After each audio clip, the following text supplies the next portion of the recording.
and welcome to another episode of the Newark Debater. My name is Aziz Richardson. And my name is Thais Bauman, and I'm excited to be here. Last episode was all about the effects of social media on youth across the country when it comes to personal advocacy as future leaders. If you want to watch that episode or any episodes that have been released, you can subscribe to our YouTube channel at www.youtube.com/The Newark Debater. And remember to share with someone you think would appreciate the information. We appreciate any and all support. Today's episode is about how you can become active in your community. Not only do most school districts require you to have a set amount of community service hours, but community service is important for character development and growth. The more people who volunteer in their community, the better and better the conditions will get around them. We are only as strong as our weakest link, and you can never do too much to help the organization in your community. And now, a quick word from our very own Taylor Brumont. Hello, everyone. My name is Taylor Brumont, and in the spirit of donating our time and volunteering, we would like to donate this news section today by spreading the word about how we can get involved in our own community starting now. 1. Sport Newark Beneficia Inc. for volunteer placement services. 2. American Legion, specifically for veterans and military organizations. And finally, 3. Volunteers of America for volunteer placement services. To be honest, there is nothing like easing into it. The best way to start volunteering is to start with the people around you. Volunteers to help a teacher, your school's main office, your local library, your neighbor. There are all sorts of ways to help build up your community, and it doesn't take a dime, just some time. Thank you for tuning in. I will see you next time on the Newark Debater, and now back to our show. Thank you for that, Taylor. Let's start by introducing our guest for today, Ms. Gaylord. Hello, and welcome to our show. Thank you so much for coming. Thank you for having me. Oh, no problem at all. So, first question, where are you originally from? Soy de Panama. I'm Panamanian. I was introduced to the United States when I was about 1, so I've been here almost my entire life. Oh. What is your official title at Science Park High School? I am the Community Engagement Specialist for Science Park. Mm-hmm. It is a position that's been around for I think about 3 or 4 years, involving the school in the life of the community, and it's meant to be a position that allows some outreach into the wider community and also invites the community into our school to know more about us and to help enrich what we're trying to do for students and families here. Mm-hmm. So, how did you get involved in your work? Was it a desire that you've always had with your life? It's a welcome, joyful surprise to be doing this work. When I finished college, I started out working in marketing, and most of my career was spent in technology marketing. I spent about 10 years working for IBM, for example. Oh. Getting into nonprofit work and work with communities was really a second career path for me. And getting involved with science in particular had everything to do with meeting my husband about 15 years ago, who was a teacher. And generationally, adults don't necessarily see what counts as a safe space the same way that young people see it. Yeah. For example, we mostly want to protect privacy. We're a little bit more anxious about who has access to things that could be harmful to families, especially to children. And it seems that children younger and younger are exposed to more and more that we can't stop, before we see them fall into harm's way. So I guess I would say that a safe space is an environment where no one who's in that space feels uncomfortable about anything. Not about what is said, not about what is seen, not about what is experienced. I feel like we have an answer from the audience right there. I think that especially from something that we've been born into as a young person. I would say that we're exposed to more.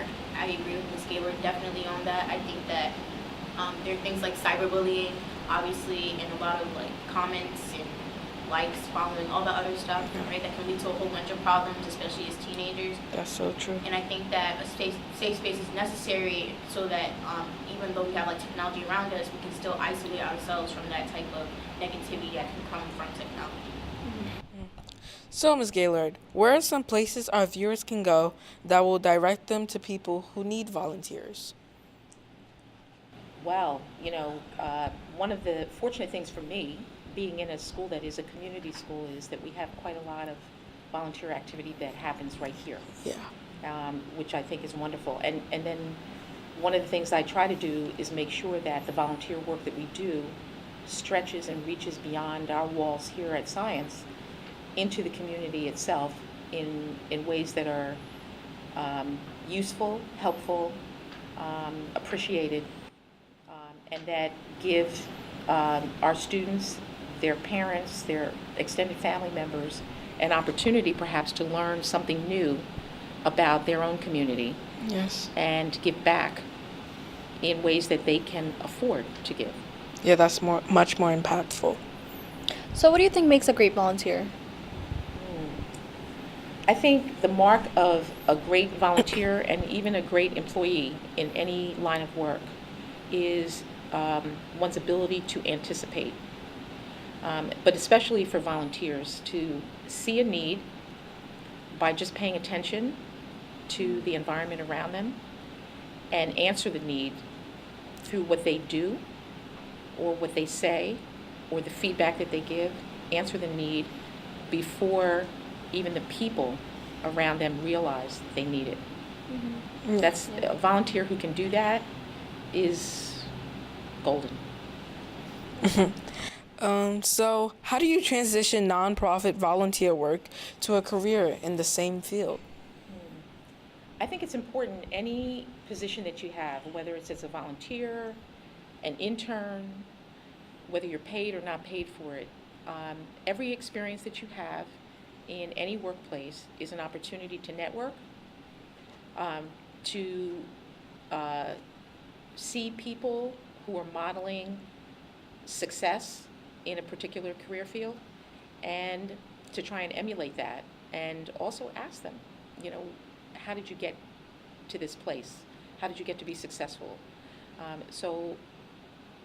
I think certainly volunteers, especially if they want to advance into a career space that's similar to the volunteer work that they're doing, you want to walk around and ask people. The people you admire, the people you see doing that work well, and the people who supervise them, because they're in a position to make hiring decisions. So how much do employers or college admission offices value the volunteer work? A great deal, more and more these days than they used to. I think because the cost of an employee is not just salary, it's benefits, and it's productivity, like real work accomplished. So everything that they can know about you beforehand is helpful in making a sound decision.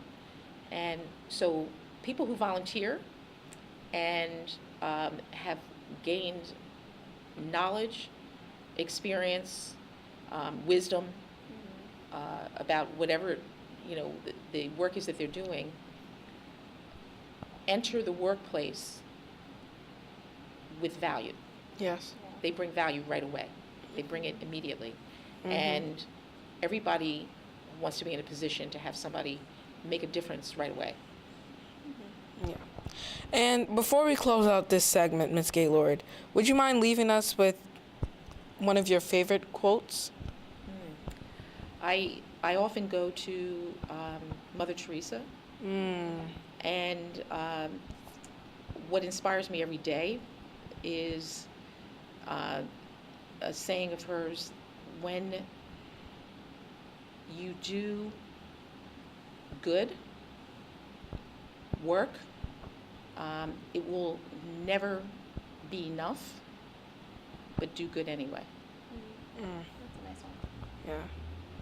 And I feel like we have another quote coming from the audience.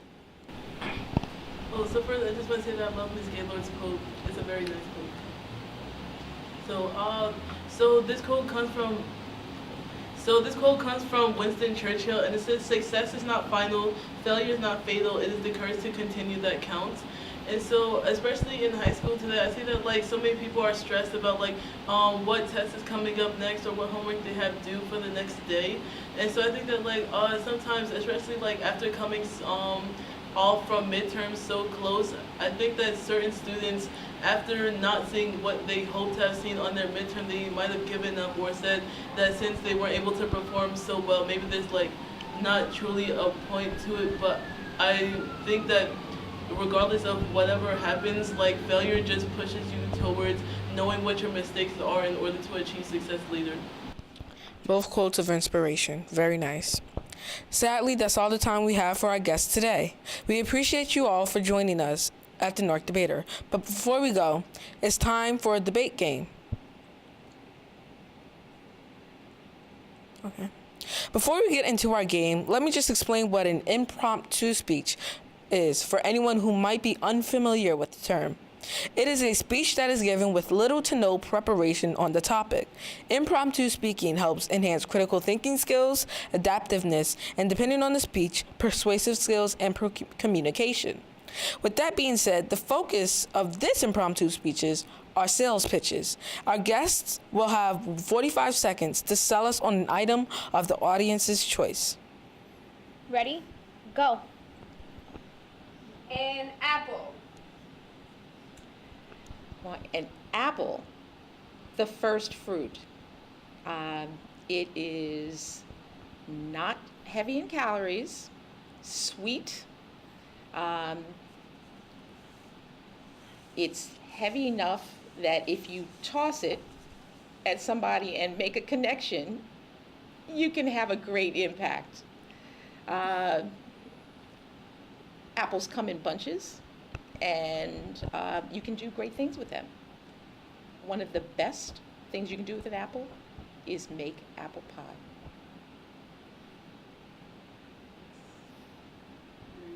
All right, next object. Cupcake. Cupcakes, they may be unhealthy, but they give a satisfying taste, and they come in a variety of flavors: vanilla, chocolate, strawberry, whatever you prefer. Because of the amounts that can be offered, you can easily decide which one you want, and it's just a fun treat to have with friends, and it's just a fun type of food that you would want as the day is ending and you want something sweet to snack on or something to give you just a little bit more of a boost, and cupcakes are just the food for that. Igloo. It's something that you could build in the snow.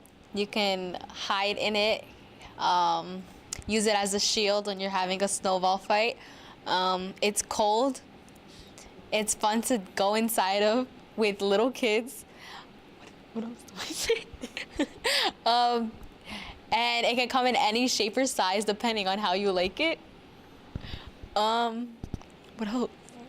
That's fine. That's it? Okay. All right. All right. That's all we have time. That's all the time we have for today. If you have any questions, comments, or concerns, if you want to shout out your own Miss Gaylord, you can always let us know at thenewarkdebater@gmail.com. And we will get back to you as soon as we can. We might even be able to feature them on our show next. Remember to subscribe to our YouTube channel at www.youtube.com/thenewarkdebater and share our videos if you think you know someone who could appreciate the information.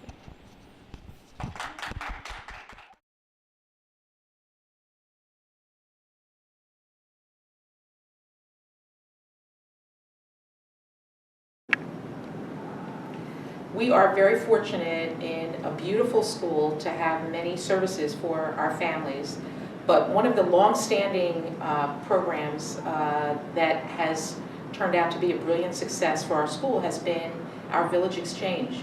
It's an in-house community closet that has become a treasure for the outside community as well. It began when I realized that our custodians were constantly collecting lost clothing, and that clothing was sometimes, in fact, way too often unclaimed. And we actually got to the point where storage was an issue. We were throwing away actually items that had still a lot of life and a lot of value.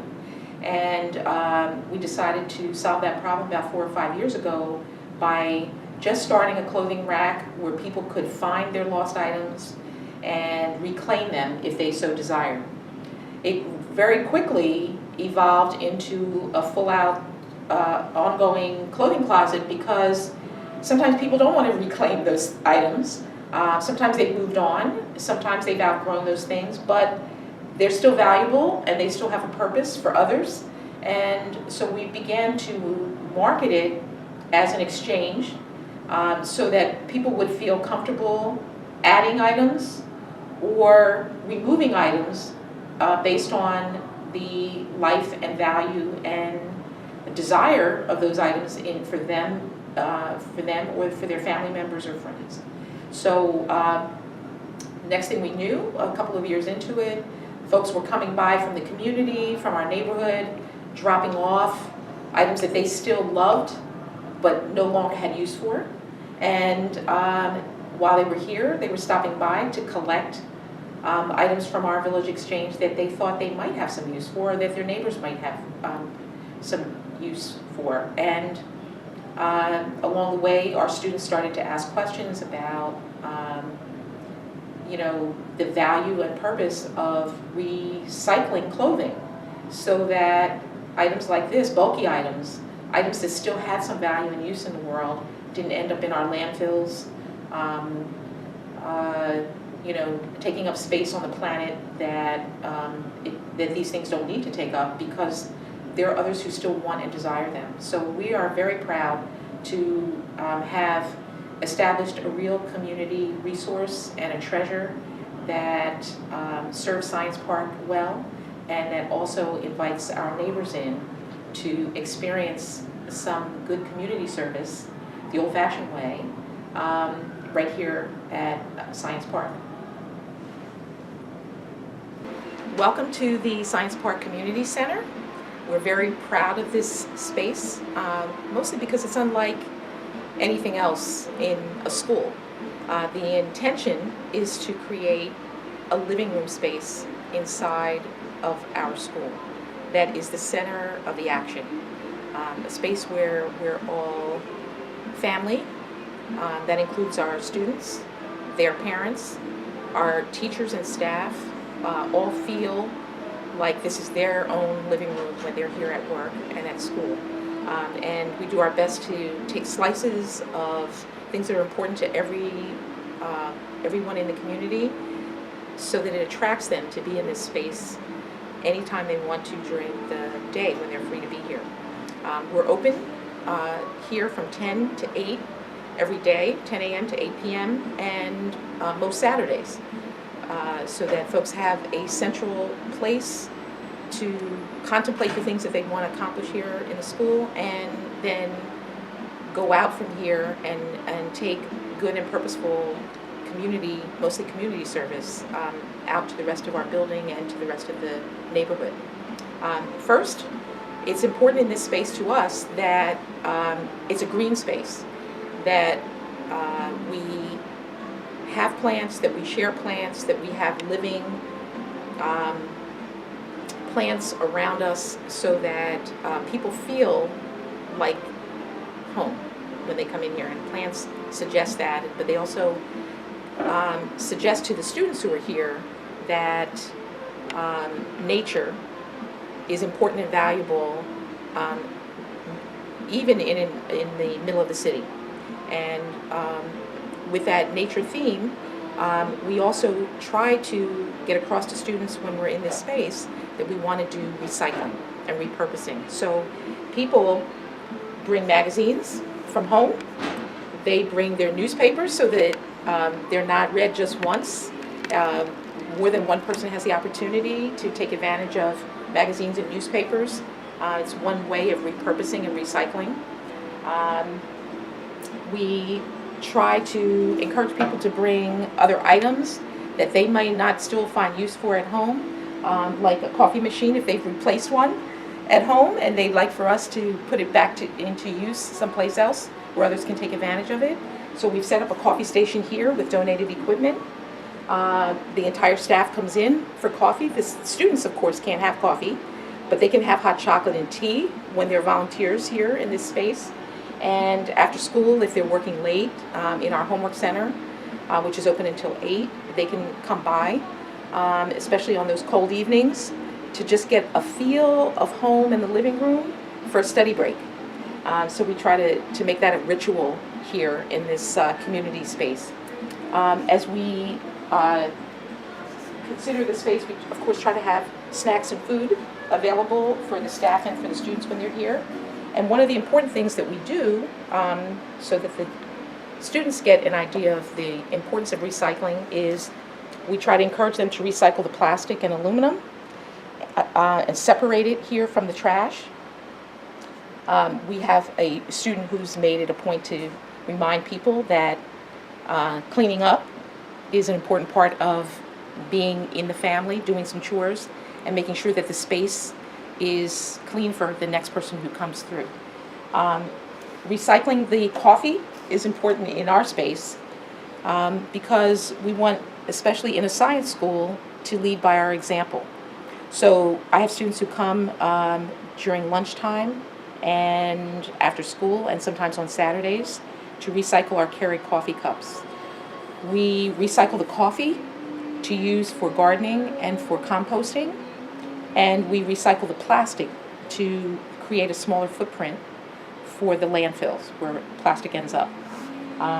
Sometimes it's used, the remaining plastic is used for art projects. Sometimes we just kind of crush it down to a smaller size and recycle it in our plastic bins. In this space, we're extending our village exchange, so we stage in this area. We're able to do ironing and steaming of the clothing that we provide in our village exchange. And as you can see behind me, this is catering central for Science Park High School. All the events that we do, or the community that comes in to do events here, is able to take advantage of some of the catering supplies that we have. The hot dog machine, the popcorn machine, all of the trays and racks and sternos and serving utensils are available to anyone who's doing an event here at Science Park. So this is event central in a way. We have linens available so that we're not throwing away paper into landfills. We recycle our linens with a laundry service that we have available here in the school. But linens also allow us to do some very elegant events for ourselves as a community and for outside guests who would like to step up their events a little bit with linen provided.